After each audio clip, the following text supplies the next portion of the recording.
संकट महाविकट है। मैंने पहले भी चेताने की कोशिश की थी। सड़कों पे उतर के मैंने मास्क लगाने का प्रयास किया, सुरक्षित दूरी बनाए रखने की अपील की। मैंने अनाउंस करके भी इस संकट के प्रति चेताने की कोशिश की थी। स्वास्थ्य आग्रह करके भी संकट की विकटता की ओर ध्यान आकर्षित करने का प्रयास किया था। यह असाधारण संकट है और इस संकट से अगर लड़ना है तो तरीके भी असाधारण होंगे। कोरोना से लड़ाई सामान्य लड़ाई नहीं है, यह युद्ध है। और जैसे जब युद्ध होता है तो पूरा देश एक साथ उठ के खड़ा हो जाता है। आज केवल सरकार नहीं, सरकार के साथ समाज, हम, आप सबको मिलकर लड़ना पड़ेगा, तब इस संकट का मुकाबला कर पाएंगे। और इसलिए आज मैं आपसे प्रार्थना करने उपस्थित हुआ हूं। मेरे बहनों और भाइयों, इस संकट से निपटने के लिए आज पहली आवश्यकता है हम संक्रमण की चेन को तोड़ डालें। ये चेन ब्रेक करना आज अत्यंत आवश्यक हो गया है, क्योंकि अस्पताल भर रहे हैं, हम व्यवस्था बढ़ाने की कोशिश कर रहे हैं, लेकिन अगर संक्रमित मरीजों की संख्या इसी तरह बढ़ती रही तो हर व्यवस्थाएं छोटी पड़ती चली जाएगी। और इसलिए पहला हमारा संकल्प, हम संक्रमण की बढ़ती रफ्तार को रोकेंगे और इसका उपाय हम घर में रहेंगे, अनावश्यक रूप से घर के बाहर नहीं निकलेंगे। 30 अप्रैल तक गांव में ग्रामवासी तय करें, शहर में मोहल्लेवासी तय करें, कॉलोनी में रहने वाले लोग अपनी कॉलोनी के लिए तय करें, एक बिल्डिंग में रहने वाले, फ्लैट्स में रहने वाले लोग वो बिल्डिंग तय करें कि 30 अप्रैल तक हमारे गांव से, हमारे मोहल्ले से, हमारी कॉलोनी से, हमारी बिल्डिंग से अनावश्यक रूप से कोई भी बाहर नहीं जाएगा। अगर हमें किसी सामान की आवश्यकता है, हम अपने प्रतिनिधि तय कर लें, 5 लोग तय कर लें कि वो जाएंगे, सामान लेके आएंगे और उसकी आपूर्ति आवश्यकता के अनुसार हर परिवार को कर देंगे। अगर हम 30 अप्रैल तक घरों में रुक गए और खुद हमने जनता कर्फ्यू लगा लिया, यह सरकारी कर्फ्यू नहीं होगा, यह लॉकडाउन नहीं होगा, यह हम अपने आप को बचाने के लिए, संक्रमण की रफ्तार को रोकने के लिए हम स्वयं तय करेंगे कि मैं घर में रहूंगा। मैं आपसे प्रार्थना करता हूं, गांव गांव से ये आवाज निकले, शहर के हर मोहल्ले से ये आवाज निकले, हम बिना काम के घर के बाहर नहीं जाएंगे। और घर के बाहर जाना पड़ा बहुत आवश्यक काम से, तो अपने चेहरे पर मास्क होगा, बिना मास्क लगाए कदापि नहीं जाएंगे। मेरे बहनों और भाइयों, मास्क कफन से छोटा है, यह आसानी से लगाया जा सकता है। और इसलिए मास्क लगाएं, सुरक्षित दूरी बनाएं, संक्रमण से बचने का हर उपाय अपनाएं। और अगर आपको सर्दी, जुकाम, बुखार, सिरदर्द, दस्त, खांसी जरा सी भी हो रही है तो कृपया करके लापरवाही बिल्कुल मत कीजिए। तत्काल सैंपल दीजिए, टेस्ट करवाइए। सरकारी व्यवस्था में टेस्ट निःशुल्क हो रहे हैं, टेस्ट करवाने में बिल्कुल देर मत कीजिए। और हां, एक बात और याद रखिए, टेस्ट करवाने के बाद अपने आप को अकेले में कर लीजिए, घर में अकेले रहिए, परिवार के लोगों से भी संपर्क मत रखिए, क्योंकि टेस्ट की रिपोर्ट आने तक अगर आप पॉजिटिव है और आप लगातार घूमते रहे तो पता नहीं कितने लोगों को कोरोना और ग्रसित कर लेगा। आपको भी बचना है तो दूसरे को भी तो बचाना है ना हमें, इसलिए अकेले में रहिए, ये मेरी प्रार्थना है। और अकेले में रहेंगे तो परिवार को भी बचा पाएंगे। क्या आप अपने परिवार से प्यार नहीं करते? और हां, जैसी रिपोर्ट आपकी आ जाए और रिपोर्ट पॉजिटिव आती है तो घर में होम आइसोलेट हो जाइए, होम आइसोलेशन में रहिए, मतलब घर में अलग कमरे में रहिए, परिवार के किसी सदस्य के संपर्क में मत आइए। अगर आप उसको प्यार करते हैं तो, और परिवार वाले भी कितना ही प्यार करें, अगर हमारे परिवार से कोई संक्रमित हो गया है तो हम उससे नहीं मिलेंगे, ताकि हम संक्रमण से बचे रहें। उसको अलग से भोजन दिया जा सकता है।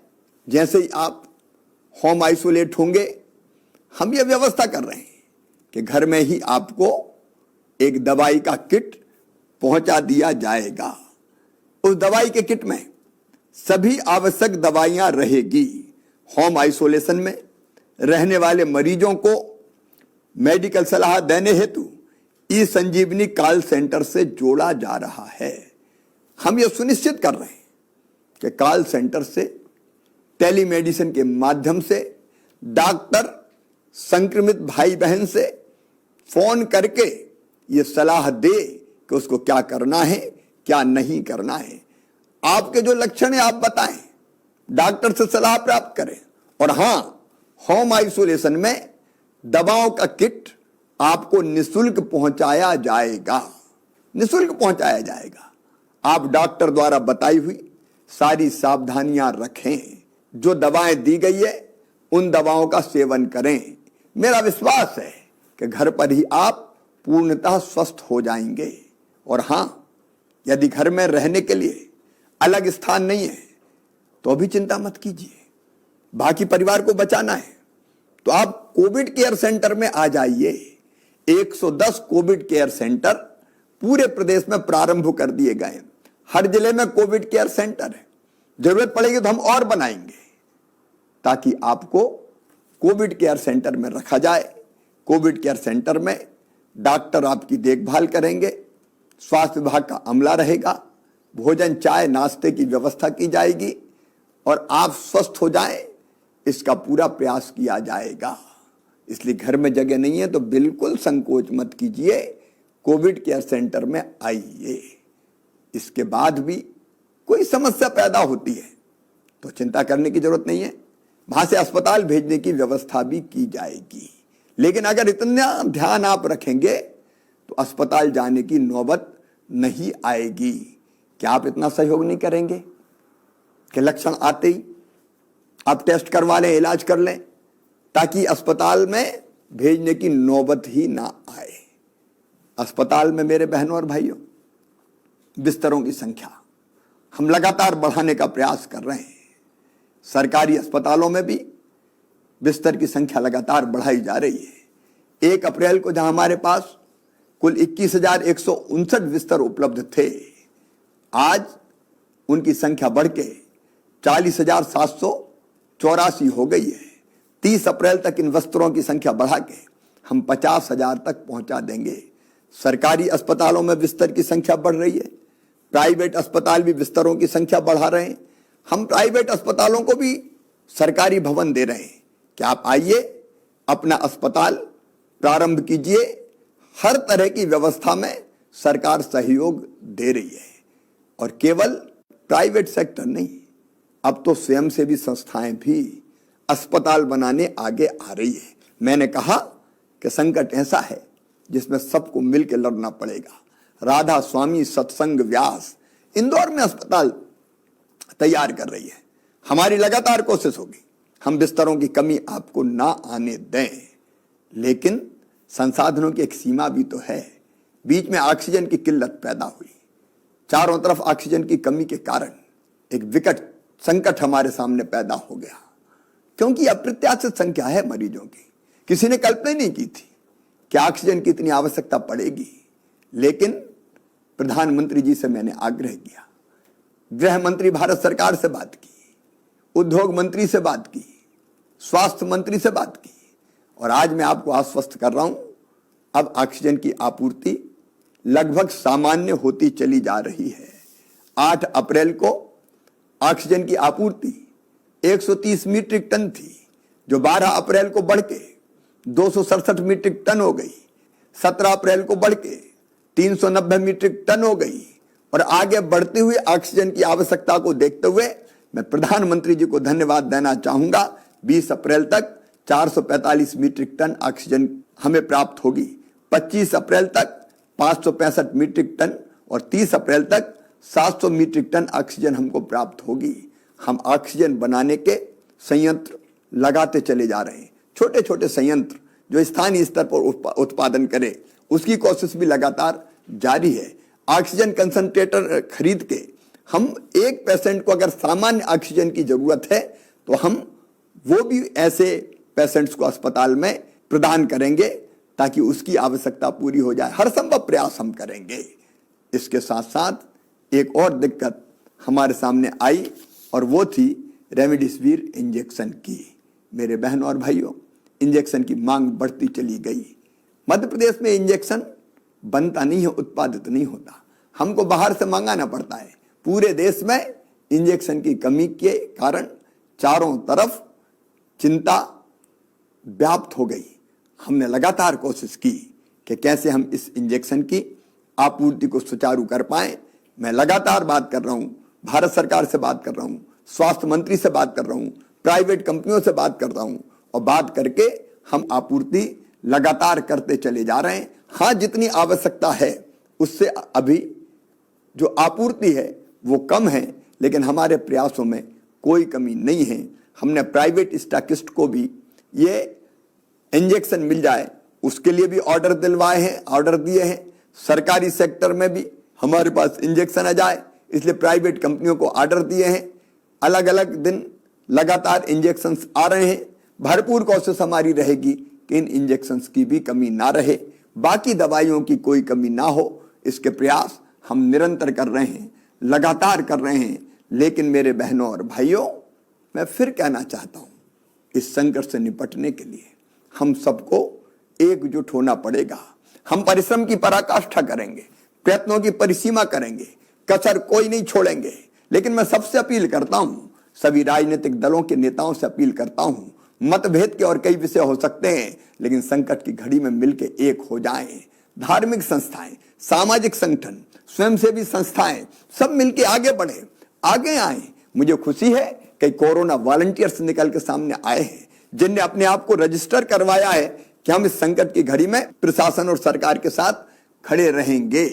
और वो कोरोना वॉलंटियर बहुत अच्छा काम कर रहे हैं। अगर आपको भी सेवा के काम में सरकार और प्रशासन के साथ जुड़ना है तो आप 181 पर कोरोना वॉलंटियर के रूप में रजिस्टर हो सकते हैं।